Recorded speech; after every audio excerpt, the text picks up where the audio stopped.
loan disbursement strictly tied to academic session of each institution, NAFON says.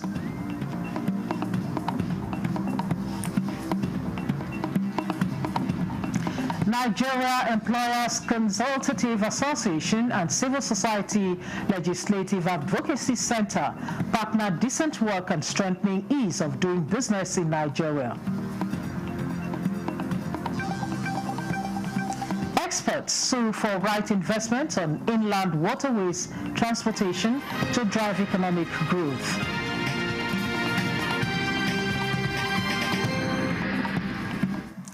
Hello and welcome to the News at 3 on NTA News 24, live from Abuja. I am Stella Inameti.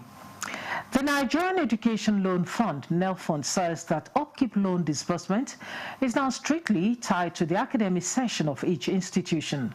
A statement by the Director of Strategic Communications, Oshayemi Oluwatui, states that in line with the directive, students shall only be entitled to upkeep loans for their current academic session and upon the conclusion of an institution's academic year.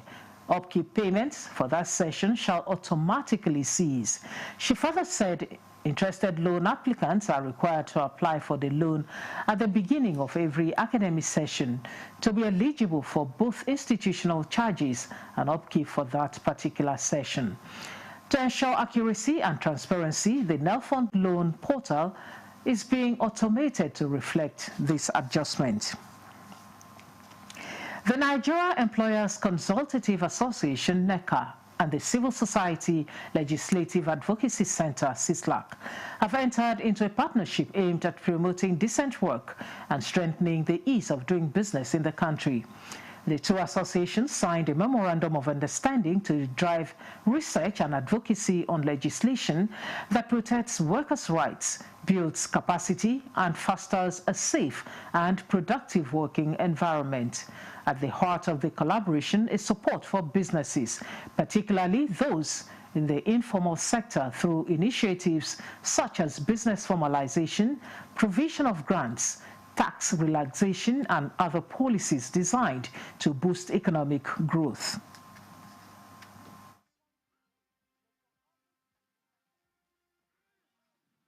Employers and civil society can find common ground in recognizing that when workers strive, businesses prosper and society flourishes. Employers know that a competent, motivated workforce is the greatest asset any enterprise can have. Civil society knows that justice in the workplace is justice in the nation. For you to grow, real economic growth, you have to get the informal sector to progressively be formalized. And they won't be formalized except you create that environment for them to formalize. And those environments, and which our MOU has captured, are part of our advocacy, is removing regulatory bottlenecks, advocating for ease of doing business. The Memorandum of Understanding is to run for an initial period of 3 years, subject to review. Experts say Nigeria's waterways could become a game changer for transportation and economic growth if the right investments and infrastructure are put in place. That was the focus of Good Morning Nigeria's discussion on regulating inland waterways transportation. Ekemini Williams followed the conversation. Nigeria's inland waterways stretch over 10,000 kilometers, linking 28 states, and hold massive potential for boosting transport sector and driving economic growth. According to Olawale Odetola, General Manager, Business Development, National Inland Waterways Authority, steps are already being taken to make water travel safer and more reliable, including specialized short courses for staff, but challenges like limited manpower and poor funding remain. Having 800 river marshals is not sufficient. I mean, for 10,000 kilometers of waterways, even for the 3,000 that is more navigable all year round, it's still not sufficient. You're talking maybe 2, 3, 4 marshals per 1,000 kilometers. That's not enough. So for you to be efficient, increase the number of those marshals, train them, go and attend some courses in Daura and improve the capacity of those marshals. Paucity of funds to drive most of what we want to do is a principal one. We are moving towards private-public partnership. In whatever area we can collaborate, either with another agency or with the general public, we are looking into that to make sure that our enforcement of the regulation is sacrosanct. Other guests highlighted the need for strong public-private partnerships and major investment in modern facilities and infrastructure to tap into this potential. That's why I say, okay, let's establish a program specifically for that reason and build capacity for Nigerians and even beyond, so that over time this will be very much attractive, using newly constructed boats, using now you have simple boats that are not wooden. Are plastic, some it's just balloon, you blow it, you can collapse it. So very easy. We need to develop inland waterways transportation, put up the infrastructure, strengthen the regulations, train the operators, choose the best of goods boats, ships, ferries, and barges to move these goods, sensitize passengers, cargo owners to patronize the inland waterways transport as an alternative for roads or even rail, because it's far cheaper than all the other modes in terms of boats movement of goods and passengers in large quantity. These experts also stressed that success will require joint efforts, from raising public awareness to ensuring steady investments in new infrastructure that can make water transportation in Nigeria a true alternative. In Abuja, Ekemini Williams, NTA News. The Secretary to the Government of the Federation, Senator George Akume, has reiterated President Bola Ahmed Tinubu's commitment to enhancing the welfare of the Niger Delta region. Akume stated that the administration is poised to address some of the region's challenges. The SGF was speaking when a delegation from the Niger Delta Ethnic Nationalities Youth Leaders Forum, led by its chairman and president of the Joe Youth Council Worldwide, Sir Jonathan Lukpobiri, paid him a courtesy visit in Abuja. Akume highlighted some of the president's efforts in tackling regional challenges, including the establishment of the University of Environmental Technology in Ogoniland to address ecological issues. He acknowledged past initiatives such as the Ministry of Niger Delta Development Commission, and the Amnesty Program. The SGF commended the forum for their solidarity in mobilizing grassroots support for President Tinubu's re-election, emphasizing the importance of zoning and power rotation in promoting national unity, stability, and a sense of belonging. Sir Jonathan Lukpobiri thanked President Tinubu for his timely intervention in resolving the crisis in Rivers State and bringing peace and stability. He expressed gratitude to the federal government for empowering youths from the Niger Delta through the Amnesty Program.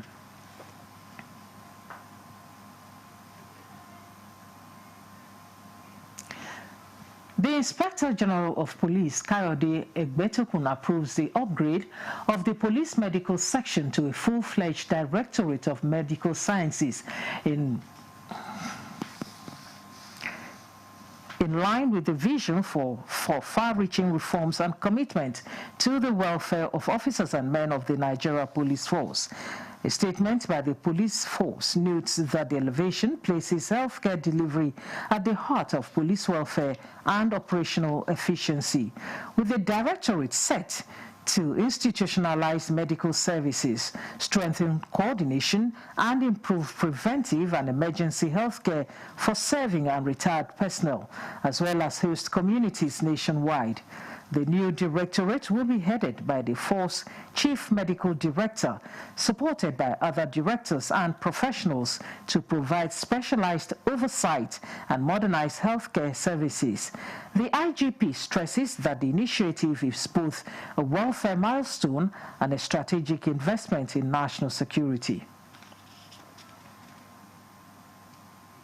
Good governance, justice, inclusiveness, building peace and strong institutions, societal collaborative approach have been identified as key factors in ending threats to domestic peace and security in Nigeria. This formed core of the lecture delivered by renowned diplomat and former Chief of Staff to late President Muhammadu Buhari, Professor Ibrahim Gambari, to Warfare Course 9 participants, Naval War College, Nigeria. Paul Abel completes the report. Participants as part of their training at the operational level in this lecture on methods and processes to curbing and restoring peace and conflict resolution mechanism are told that a military solution may not thrive in all conflict situations as they are taken through the history of global conflicts.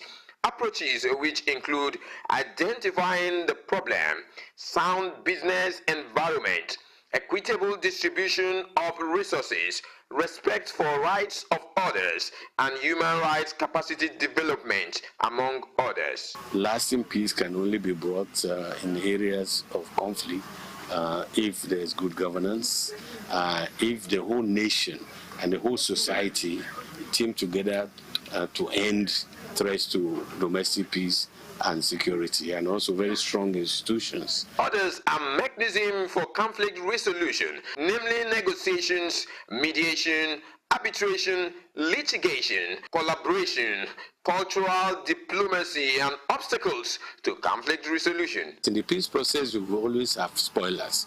And as I said, some are homegrown, some are externally induced. And the best approach is really, in my view, sticks and carrots. You isolate try to isolate the spoilers. Again, in South Africa, he received the highest national award conferred on a non-citizen. Participants also engaged the guest lecturer in an interactive session on peacemaking and identifying spoilers in peace processes as they tapped from the more than 40 years experience of the diplomatic icon. In Calabar, Paul Abel, NTA News. This is the news at 3 on NTA News 24. More reports in a moment. Please stay tuned. Every component is crafted with care, and each design is meticulously tested. From concept to creation, our engineers push the boundaries of technology, seamlessly blending performance and sustainability with a deep commitment to African ingenuity. Introducing the CNG Boss, a remarkable achievement in engineering designed to operate on compressed natural gas, a cleaner and more sustainable fuel alternative. At Innocent Vehicles, we proudly lead the way in creating greener mobility across Africa. And it doesn't stop there. From SUVs to sedans, spacious buses to electric cars, Innocent offers a wide range of models designed to meet every need. Innocent Vehicle, the pride of African roads. This is NTA News 24. Welcome back and thanks for staying. Federal University of Transportation, Daura in Katsina State, has matriculated its new intakes with a message from President Bola Ahmed Tinubu, noting that his administration will continue to pay more attention to education as one of the leading processes for Nigeria's socio-economic growth. Hosseini Suleiman reports. This is an oath taken by 640 matriculating students pursuing various engineering courses and social sciences in the Federal University of Transportation, Daura. Minister of Transportation Saidu Ahmed Al-Qali, while delivering a message by President Bola Ahmed Tinubu, commended the university's progress over the first 2 years and assured Nigerians of the federal government commitment to elevating the country's transportation sector. I'm assuring you that we will deliver on our mandate to disseminate specialized knowledge in all modes of transportation, to produce Nigeria experts that will utilize policy. You must therefore avoid all forms of social vices such as drug abuse, cultism, examination malpractice and detect and be the good ambassadors of your family. Meanwhile, the Katsina state government and other stakeholders congratulated the student on their admission, calling on them to always protect the image of the university by upholding its guidelines. We recognize that institutions like the Federal University of Transportation, Daura, are pivotal in the return of the intellectual capital and the innovative spirit that our great state and the nation so urgently need. I'm ready. I'm set about all the love. I feel very happy. I'm very, very happy to be part of this set. I want to be a business, I want to be like Dangote. Since I was young, I prefer studying anything that has to do with water. And the course I'm studying now is inland waterways. A memorandum of understanding was signed between the university, federal government, and other developing partners toward boosting learning, research, and innovations. Daura, Hussein Suleiman, NTA News. The spotlight was on compassion, courage, and commitment as distinguished individuals and organizations were honored at the 2025 Humanitarian Service Diamond Awards.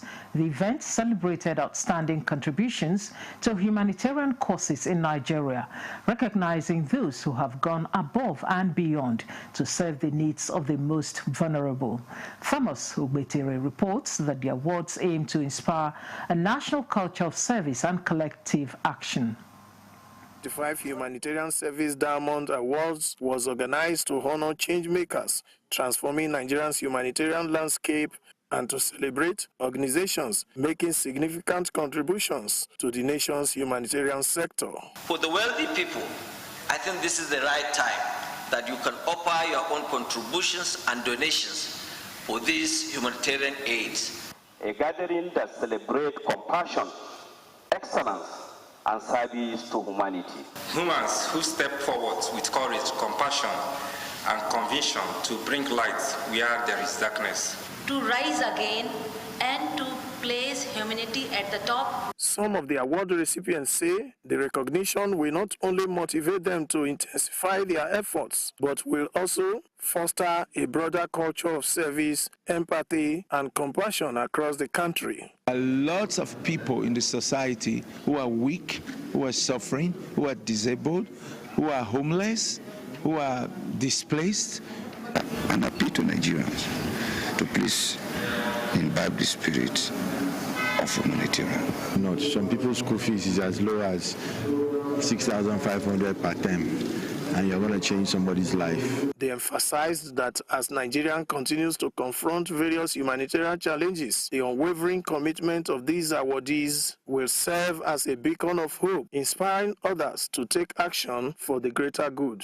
He also has given a lot of scholarships, done a lot of empowerment, constructed schools, and also empowered a lot of organizations. Aside his legislative duties, he has been a humanitarian before even his election as a honorable member.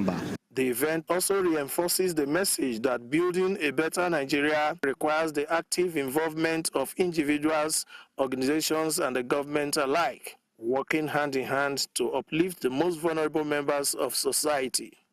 In Abuja, Thomas Ugbetere, NTA News. To politics now. The People's Democratic Party has debunked fears that some people were planning to hold a parallel national convention on the 15th and 16th of November in Abuja. Same period, the party would be holding its national convention in Ibadan, the Oyo State capital. Debo Ologunagba, the party's national publicity secretary, stated this while briefing the media in Abuja. He dismissed the idea, adding that the party cannot be aware of a non-existing issue. The National Executive Committee, the BOT, the National Working Committee, other organs, the state chapters, the body of the governors of the PDP, all unanimously agreed and will schedule a national convention, which is the elective convention, for 15th and 16th of November 2025 at Ibadan. the other state capital. The party also revealed that INEC did not only witness the party's meetings and preparations for the November 15 and 16 Ibadan convention, but the electoral umpire has also approved all the processes. This is the news at 3 on NTA News 24. Here is a recap of our top stories. Upkeep loan disbursement strictly tied to academic session of each institution, Nelfund says.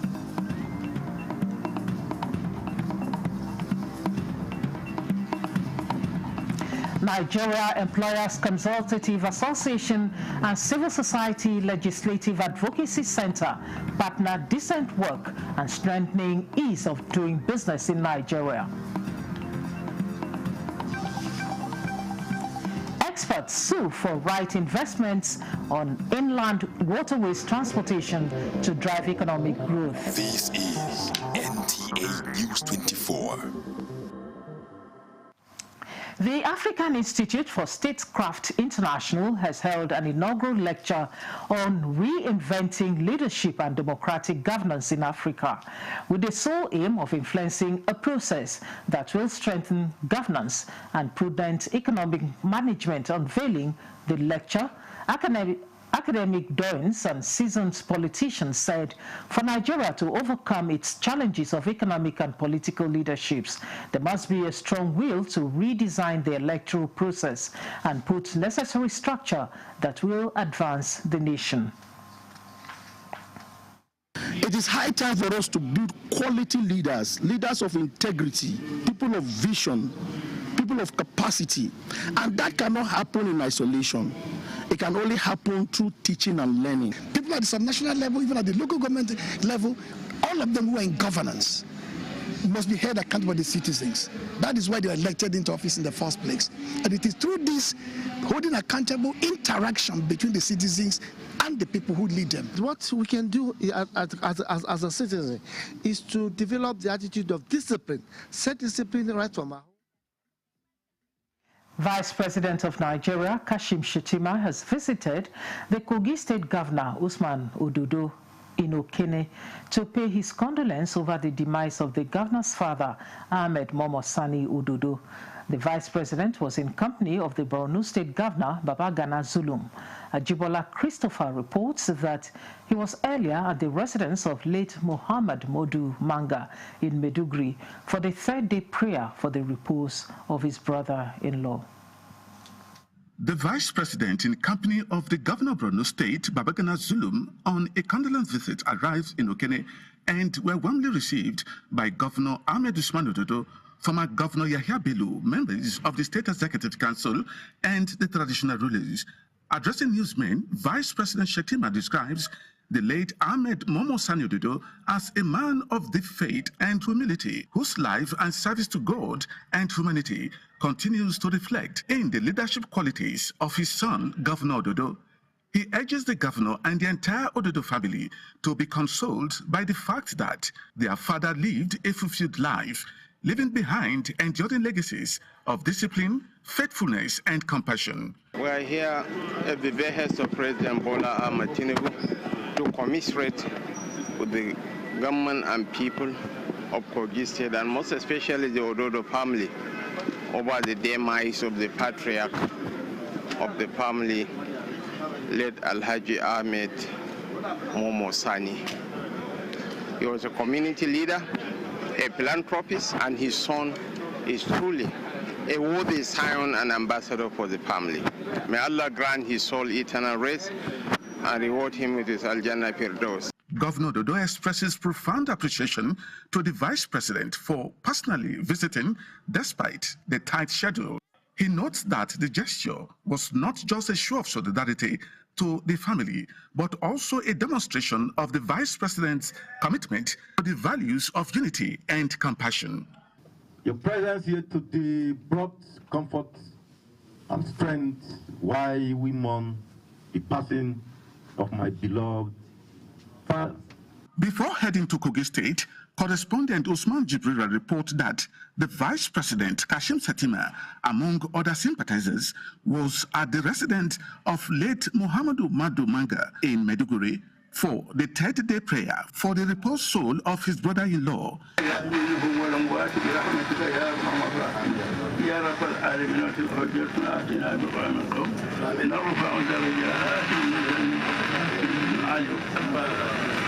Late Madu Manga died on Monday, 18th August 2025, leaving behind his wife, Zara Shettima, and the elder sister to the Vice President and 4 children. Ajibola Christopher, NTA News.